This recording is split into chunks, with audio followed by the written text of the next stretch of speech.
नमस्कार,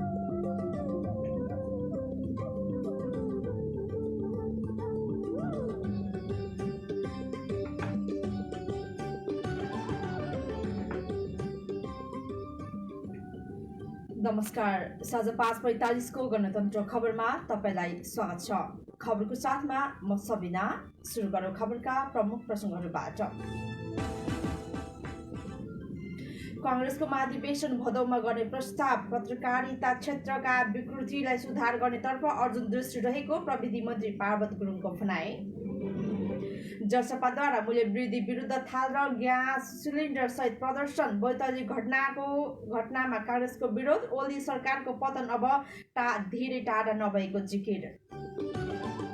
प्रहरीद्वारा भगरथी हत्यामा संलग्न आरोपी सार्वजनिक आरोपितलाई 5 दिन हिरासतमा राख्ने अनुमति। र महिला राष्ट्रिय लिग फुटबलमा विभागीय क्लब एपीएफ विजयी, आर्मी र पुलिस क्लब बराबरीमा।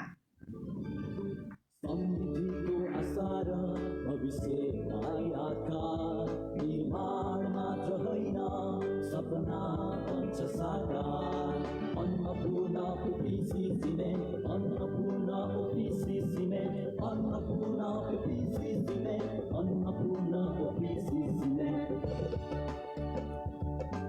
उन्नतिको बाटोमा भरोसाको कदम बलियो बन्नेछ हर निर्माण हरदम।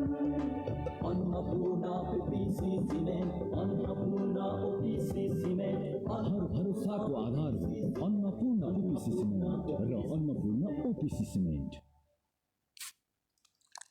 पुचे ब्रेक, पुचे ब्रेक, पुचे ब्रेक। अब नयाँ फुच्चे पेप्सी, फुच्चे माउन्टेन ड्यू, फुच्चे मिरिन्डा र फुच्चे 7 अप 250 ml को पेट प्याकमा प्याज बुझाउनुहोस् नयाँ चिसो फुच्चे ब्रेकले। पुचे ब्रेक। कसले सोचेछ कि यो बदलिएको लाइफस्टाइल पनि रोग होला? टेक्नोलोजीको रेस बन्छ टाउको दुखाइको केस, मसिनको चटारो कम्मरमा चटारो। मोडर्न लाइफस्टाइलको लागि तयार सन्जुबाम। यसको डिप एक्सन र छिटो असरदार आयुर्वेदिक फर्मुलाले गर्छ रुगा, टाउको दुखाइ र कमर दुखाइको बोली बन्द। 100 वर्षको विश्वास हो झन्डुबाम, झन्डुबाम, सन्जुबाम।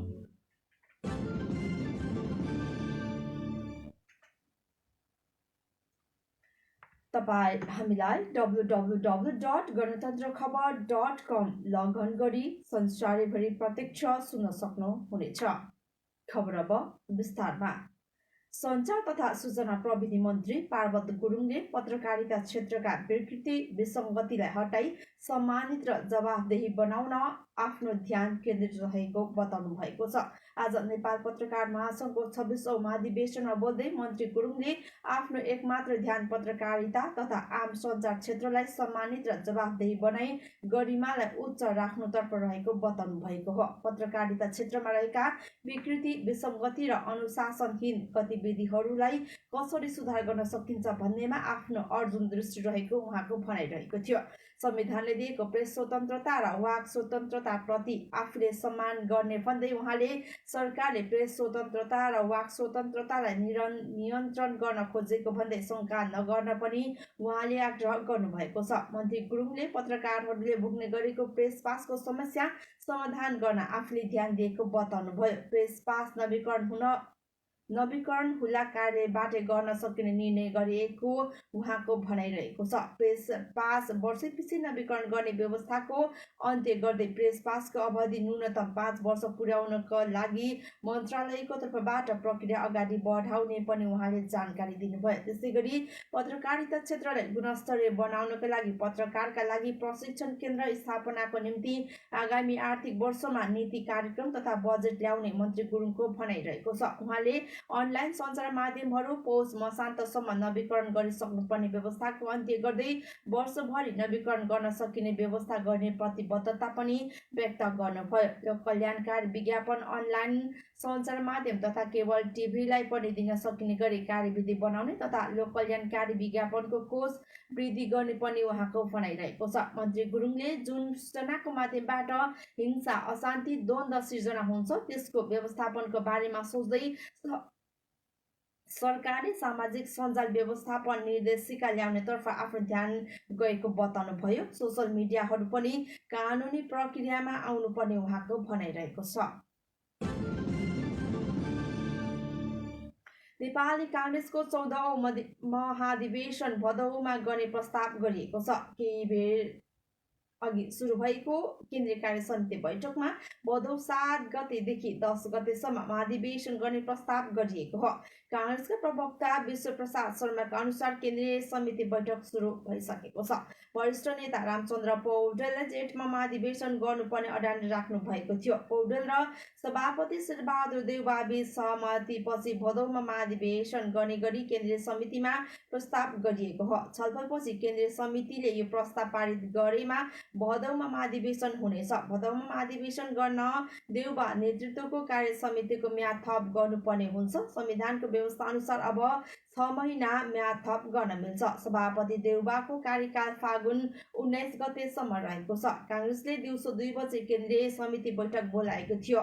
3 घण्टा ढिलो गरी सुरु भएको हो। बैठक बस्न अघि सभापति र वरिष्ठ नेता पक्षका केन्द्रीय सदस्य आन्तरिक छलफलमा जुटेका थिए। काङ्ग्रेसले आजको केन्द्रीय समितिबाट महाधिवेशन कार्यतालिका समेत सार्वजनिक गर्ने तयारी गरेको छ। सत्तारूढ दल नेपाल कम्युनिस्ट पार्टी नेकपाको विवाद टुङ्ग्याउन निर्वाचन आयोगलाई सकस परेको छ। निर्वाचन आयोगमा नेकपा ओली समूह र प्रचण्ड माधव दुवै पक्षले आधिकारिकता दाबी गरेपछि आयोग सकसमा परेको हो। सरकारले निर्वाचन घोषणा गरिसकेको र निर्वाचन प्रक्रिया तीव्र पार्न दबाव दिइरहेको अवस्थामा आयोगले दल विवादबारे निर्णय गर्न नसक्दा आयोगको आलोचना समेत हुँदै आएको छ। यसअघि प्रधानमन्त्री केपी शर्मा ओली स्वयं आयोगको केन्द्रीय कार्यालय पुगेर निर्वाचन प्रक्रिया तीव्र पार्न भन्नुभएको थियो। प्रधानमन्त्रीले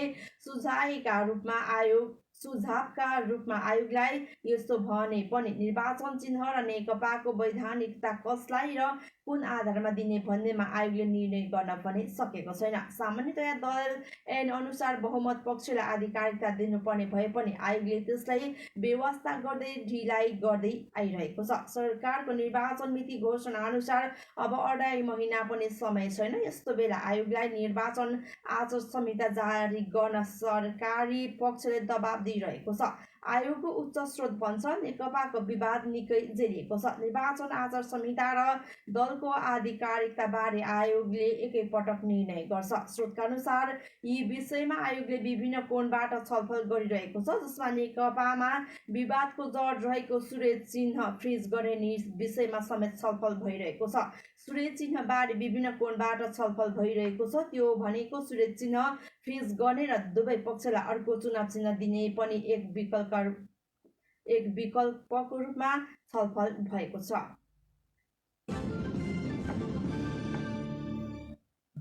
बैतडीको डिलासैनी गाउँपालिका वडा नम्बर 3 मा हिजो नेपाली काङ्ग्रेसको सभामा ढुङ्गा मुढा गरेर केन्द्रीय सदस्य एनपी साउद सहितलाई घाइते बनाएकोमा काङ्ग्रेसका नेताहरूले विरोध गरेका छन्। उक्त घटनामा नेकपा ओली समूहका स्थानीय कार्यकर्ता संलग्न रहेको आरोप काङ्ग्रेसको रहेको छ।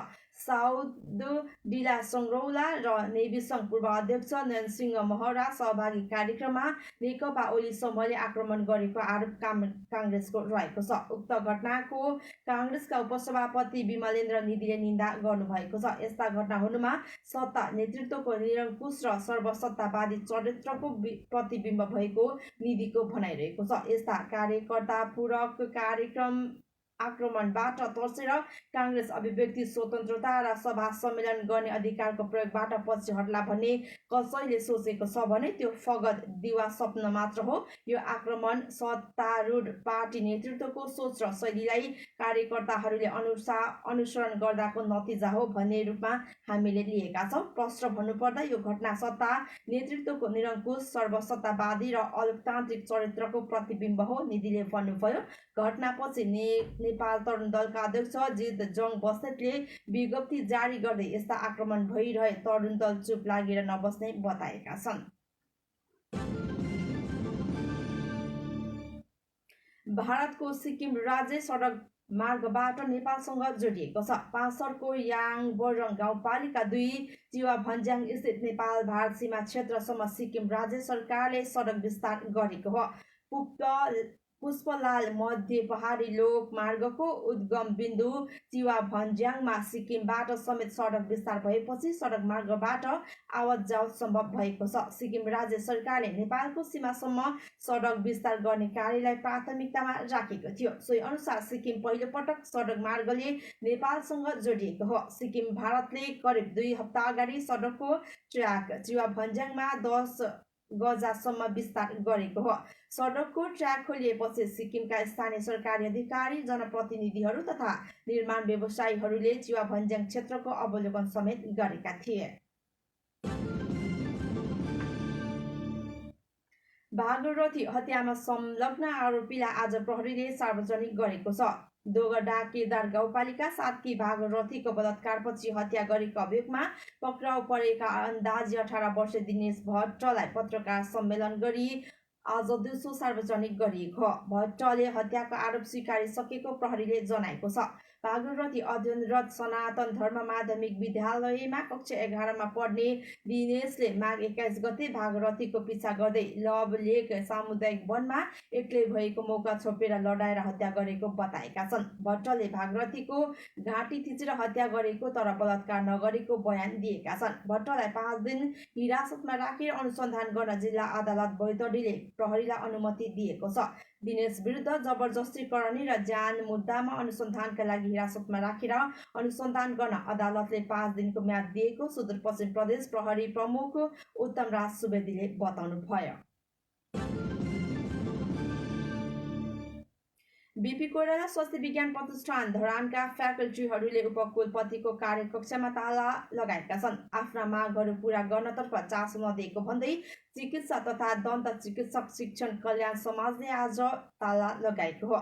समाजले यसअघि नै तालाबन्दी गर्ने घोषणा गरिसकेको थियो। माघ 26 गते तालाबन्दी गर्नु अघि वार्तामा बोलाएर केही समय पर्खन माग गरेकाले आज बिहानसम्मको समय दिएको समाजका अध्यक्ष डाक्टर विष्णु पोखरेलको भनाइरहेको छ। आफूहरूले दिएको समयभित्र मागहरूबारे पदाधिकारीबाट ठोस कुरा नआएको कारण तालाबन्दी गर्न बाध्य भएको उहाँले बताउनुभयो। समाजले 2 वर्षदेखि अवरुद्ध भएको बढुवा प्रक्रिया तत्काल अघि बढाउनु पर्ने प्रमुख माग अघि सारेको छ। यस्तै समाजले बाँकी रहेका विभागीय प्रमुखको रोटेसन, शिक्षकहरूलाई दिने टिचिङ ट्रेनिङ, रिसर्च ट्रेनिङ, फोहोर मैलाको उचित वैज्ञानिक एवं स्वास्थ्यकर व्यवस्थापन, इन्टरनेट सम्बन्धी कार्य दलले बुझाएको प्रतिवेदन अनुरूप कार्य गर्ने लगायतको माग तत्काल पूरा गर्न सकिने जनाएको छ।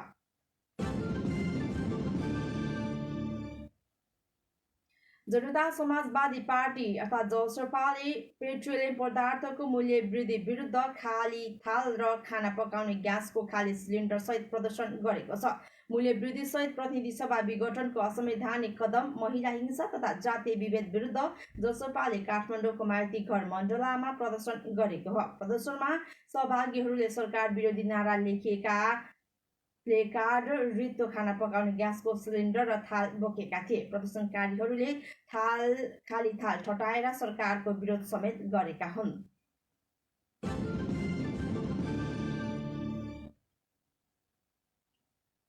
ताप्लेजुङ जिल्लाका विभिन्न स्थानमा हिमपात हुँदा जनजीवन प्रभावित बनेको छ। शुक्रबारदेखि हिमपात हुँदा जिल्लामा उच्च भेगमा 1 फिटसम्म हिउँ जमेको छ। हिमपातपछि पानीको मुहान जमेपछि खानेपानीमा समेत समस्या परेको स्थानीयले बताएका छन्। चिसोका कारण स्थानीय घरभित्रै आगो तापेर बस्न बाध्य छन्। हिउँ परेपछि जाडोले बालबालिका, वृद्ध-वृद्धा र बिरामी बढी प्रभावित भएका छन्। उच्च भेगमा हिमपात भएपछि पशु चौपाईलाई केही तल सारिएको छ। यसैगरी काठमाडौँमा आज अपराह्न वर्षा भएको छ। पश्चिमी वायुको प्रभावले हल्का वर्षा भएको मौसम पूर्वानुमान महाशाखाले जनाएको छ।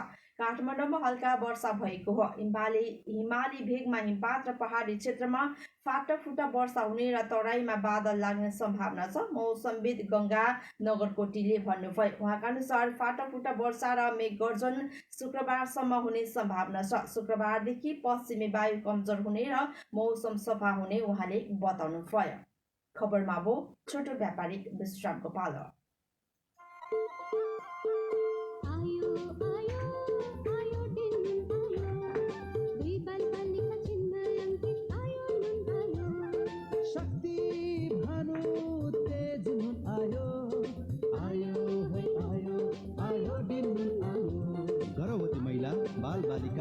हामी सबैको शारीरिक र मानसिक विकासको लागि 2 बालबालिका चिन्हाङ्कित आयो शक्ति भानु तथा तेज आयोडिन युक्त प्याकेट मात्र प्रयोग गरौँ। Salt trading corporation limited.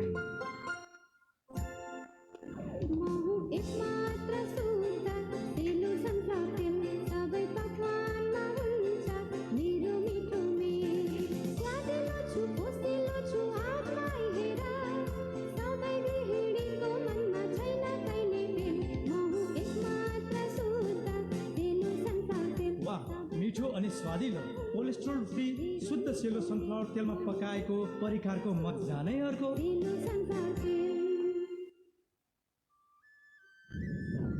Wow, रियलमै छिटो। डाउनलोड त जानै फास्ट। Hey guys, के छ त्यस्तो फास्ट? एनटिसीको 4G प्रस्तुत छ Nepal's fastest 4G LTE advanced network का साथ।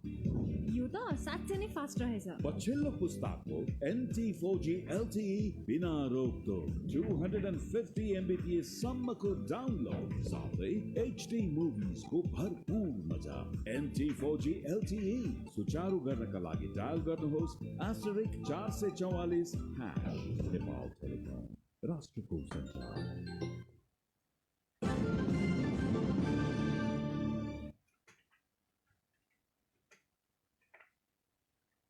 विश्रामपछि खबरमा बाँकी प्रसङ्ग।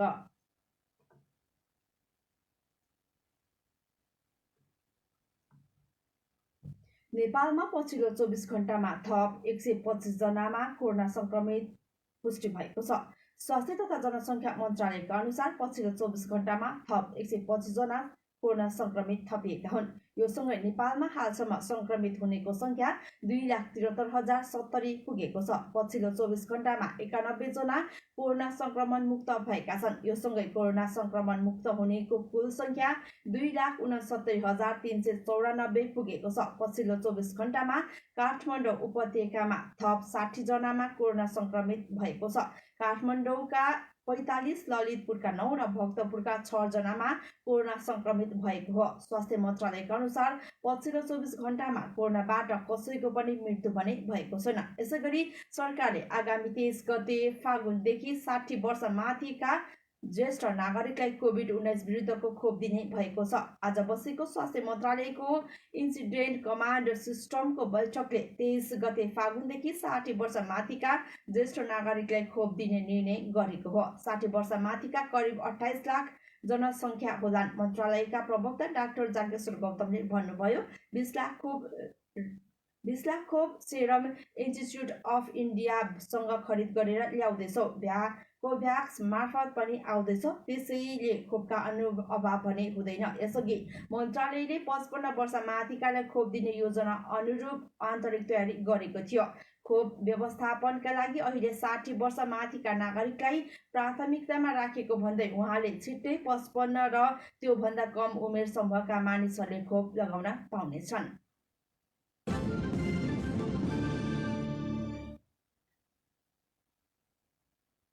1 लाख मूल्य बराबरको रिचार्ज कार्ड चोरी गरेका आरोपमा प्रहरीले दाङबाट एक किशोरलाई पक्राउ गरेको छ। जिल्लाको बङ्गलाचुरी गाउँपालिका वडा नम्बर 4 श्रीबारी बस्ने 18 वर्षीय इन्द्र गिरीलाई रिचार्ज कार्ड सहित पक्राउ गरिएको जिल्ला प्रहरी प्रवक्ता मुकुन्द प्रसाद रिजालले जानकारी दिनुभएको छ। डीएसपी रिजालका अनुसार माघ 1 गते राति बङ्गलाचुरी 3 कमिरे चोर कमललाल पौडेलले सञ्चालन गरेको दाजुभाइ जनरल स्टोरबाट गिरीले ती रिचार्ज कार्ड चोरी गरेका थिए। पौडेलले एनटिसी र एनसिएलको गरी करिब 1 लाख बराबरको रिचार्ज कार्ड र 20,000 रकम चोरी गरेको भन्ने लिखित जाहेरी दिएपछि प्रहरीले अनुसन्धान सुरु गरेको थियो। त्यसपछि प्रहरीले चोरी भएका रिचार्ज कार्डको सिरियल नम्बरको आधारमा सम्बन्धित दूरसञ्चार कार्यालयसँग समन्वय गरी गिरीलाई पक्राउ गर्न सफल भएको डीएसपी रिजालले बताउनुभयो। चोरी गरी गिरीले बेचेका रिचार्ज कार्ड अरूलाई बेचे। डीएसपी रिजालले भन्नुभयो, ती रिचार्ज कार्ड अरूले प्रयोग गरेपछि त्यसको आधारमा हामीले गिरीलाई पक्राउ गर्न सफल भएका हौ। दूरसञ्चारको सहयोगमा रिचार्ज कार्ड प्रयोग गर्ने व्यक्तिलाई ती रिचार्ज कार्ड कहाँबाट खरिद गरेको हो भनेर अनुसन्धान थालेपछि गिरी पक्राउ गरिएको हो रिजालले बताउनुभयो। गिरीलाई प्रहरीले हिजो दिउँसो घरबाट नै पक्राउ गरेको थियो।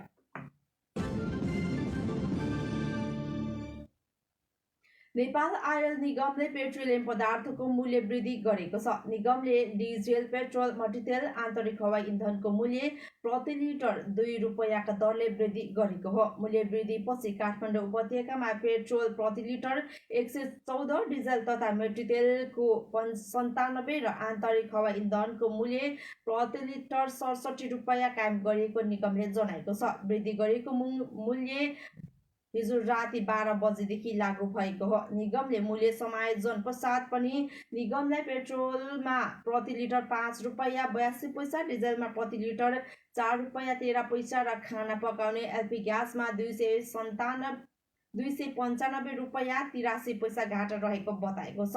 अर्धमासिक रूपमा करिब 86 करोड 78 लाख रुपैयाँ घाटा नै रहनेछ। यो घाटा रकम मूल्य स्थिरीकरण कोष तथा निगमको सञ्चित नाफाबाट व्यवस्थापन गरिनेछ।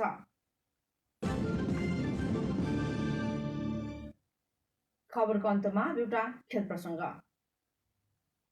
राष्ट्रिय महिला लिग फुटबलको उपाधि विभागीय क्लब एपीएफले जितेको छ। आज दिउँसो भएको खेलमा अर्को विभागीय क्लब त्रिभुवन आर्मी र नेपाल पुलिस क्लबले 1-1 गोलको बराबरी खेलेसँगै एपीएफले 2 खेल अगावै लिग च्याम्पियन बनेको हो। सातोबाटो स्थित एन्फा कम्प्लेक्स मैदानमा भएको खेलमा दोस्रो स्थानमा रहेको आर्मी र पुलिसले बराबरी खेलेका हुन्। खेलको 17औं मिनेटमा पूनम जर्गा मगरले आत्मघाती गोल गरेपछि पुलिसले खेलमा 1-0 को अग्रता बनाएको थियो। तर दोस्रो हाफको खेलमा 55औं मिनेटमा आर्मीकी रश्मि घिसिङले 1 गोल फर्काएपछि खेल बराबरीमा सकिएको थियो। यी दुई क्लब बीचको बराबरीसँगै 10 खेलमा 30 अङ्क जोडेको एपीएफ आफ्नो 2 खेल अगावै च्याम्पियन बन्न सफल भएको हो। एपीएफ जारी लिगमा अपराजित रहने एक्लो टोली समेत हो। अब एपीएफले बाँकी 2 खेल प्रतिष्ठाका लागि मात्रै खेल्नेछ, जसमध्ये अहिले एपीएफले तालिकाको तेस्रो स्थानमा रहेको विराटनगर महानगरपालिकासँग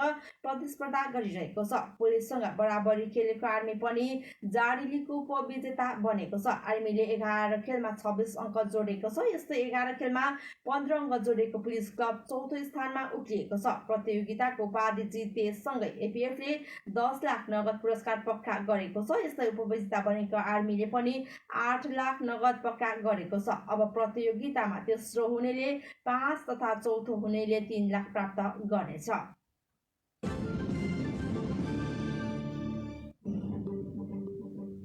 खबरको क्रम सकियो। जाँदा जाँदै खबरका प्रमुख प्रसङ्गहरू पुनः पटक। काङ्ग्रेस महाधिवेशन भरदौमा गर्ने प्रस्ताव। पत्रकारिता क्षेत्रका विकृतिलाई सुधार गर्नेतर्फ अर्जुन दृष्टि रहेको प्रविधि मन्त्री पार्वत गुरुङको भनाई।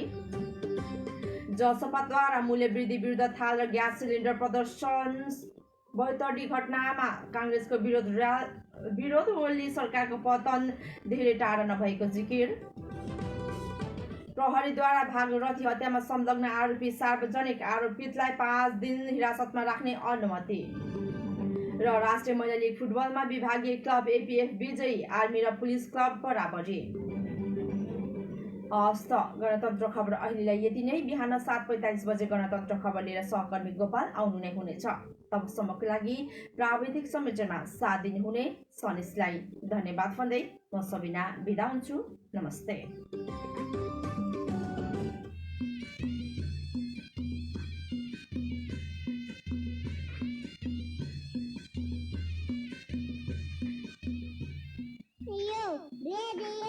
गणतन्त्र नेपाल हो न बोल्नु होला।